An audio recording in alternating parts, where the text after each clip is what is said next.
So folks, the Rugby League yesterday, did any of you watch it? Now I've talked it up over the last 3 or 4 days, I have done. And I've recommended folks in that there America get on and watch it. And folks in the UK for that matter. I knew it'd be a spectacle, I knew it'd be great. And it was. But I've also talked up my team, the Wire there.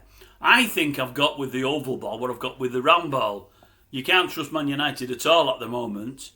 And it looks a bit similar with the Wire. No, I'm being a bit harsh there, I mean, everyone's getting upset and concerned, but when all's said and done, we've had 3 games, we're on 4 points. The Pie Eaters themselves, 3 games, 4 points. So we're not doing too badly.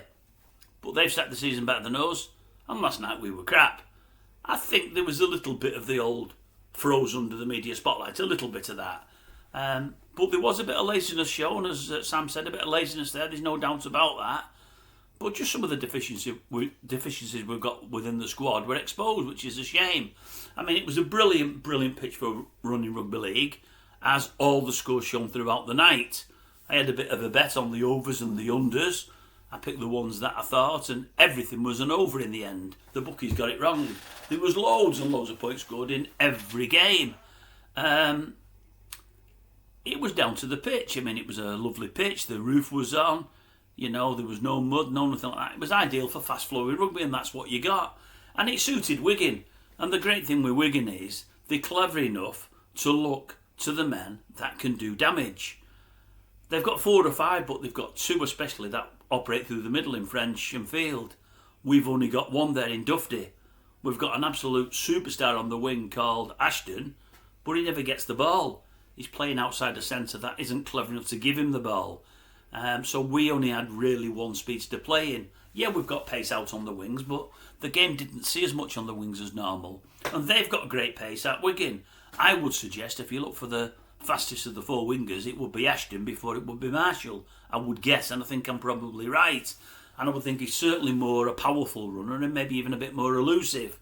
But the thing is, he just never saw the ball. The Wigan wingers didn't, but they didn't need to, because the 2 men through the middle were totally destructive the whole way through. And in that junior December, wow, have they got a player. What a player that boy is.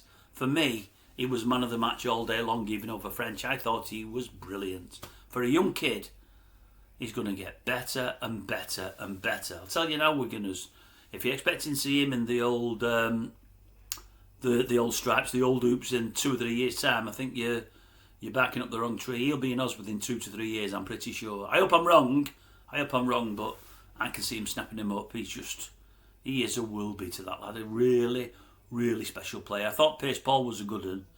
This guy's a class above him. He's really special. Absolutely brilliant. But no, Wigan were great. I mean, we weren't that good at all. We were poor. Some might say Wigan fell off near the end when we scored our 4 tries. I'm not sure that they did. I'm not sure that they did it on purpose.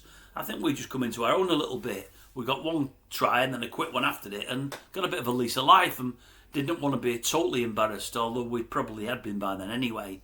Wigan were just fantastic. You get that at any time. It can happen. It can happen in any sport. It was just very, very one-sided. I did think the try that, is it Minsky scored, I still think he never had control. He might have had a fingernail. A fingernail for me isn't downward pressure. I thought he was dropping that. I don't think they looked at it from all the right angles and from close enough and at the right speed. And I think early on that tackle on Fitzgibbon, I think that could have warranted 10 minutes there.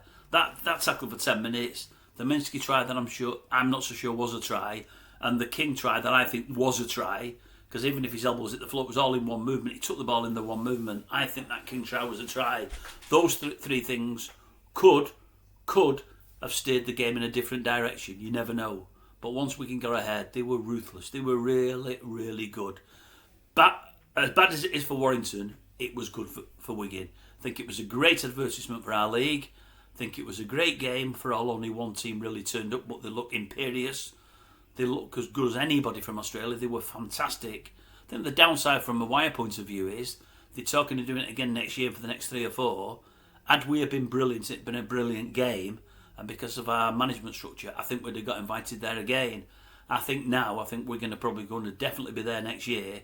And you're going to have Saints, Leeds, or one of the big old clubs there, I would imagine. More likely probably Saints or Leeds. I think we've missed the boat there. I hope I'm wrong. But unless the Aussies decide to have 2 Super League games along with 2 from the NRL, and they may do that now, because I would suggest they will drop the ladies' game. That last night wasn't a beating, it was a tonking. It just shows how far we are behind the Jillaroos. So that game may get dropped. If they drop that game, they may give us 2 games there, in which case Warrington might get a look in again. I know we'll want to go, I know the board will want to go, but I'm not so sure, based on last night's performance, we'll warrant that. I think we may have missed the boat there. Hope I'm wrong, but I think I'm right. Are we going to have a good season at Warrington? Yes, we still can do. Yes, we probably will. How good depends on how they come on to last night's game and what they do from it. But as I keep saying, my problem is centres. I really worry at centre. We were doing it again last night all the time, and it wasn't so much play from Wigan. We're concertinaing all the time. We've got centres, especially King, hunting the ball all the time, and it narrows the field. And then your winger's got to follow him, and all of a sudden there's an overlap, and there's an overlap all the time against Warrington. I said it a few weeks ago. I said if good teams play Warrington and throw that ball out wide, they're going to regularly find overlaps on the wing, because we just come in field all the time. We're not, what's the word? We're just not, I can't think, well drilled enough to stay outside and keep in our positions. We're really, really not. We do it all the time, and it's going to find us out against the top teams, and it did last night. It really did. But did I enjoy it all the same? I did. Great spectacle. Put on fantastically. It was great. As I say, in another year I'd have been there. I might be there next time. It looked brilliant. Glad I wasn't there last night. I'd have come away from that last night just wanting to come home. You know, I couldn't have had a good night in Vegas last night or tonight after that game, because I go mainly for the rugby and the rest is great. But I want us to at least perform. I don't mind if we get beat as long as we perform. But after that last night, I just want to go home to my bed and want to come home on a plane. I wouldn't want to stay there, honestly. It gets to me that bad. Just disappointing, really disappointing. But for Wigan, you've got to take your hat off to them. Absolutely fantastic. Really, really, really good. Hurts me to say it, but sometimes you've got to tell the truth. Right, let's hope United do a bit better today. I'm not so sure they will, although I know they're capable of it. I just hope they do.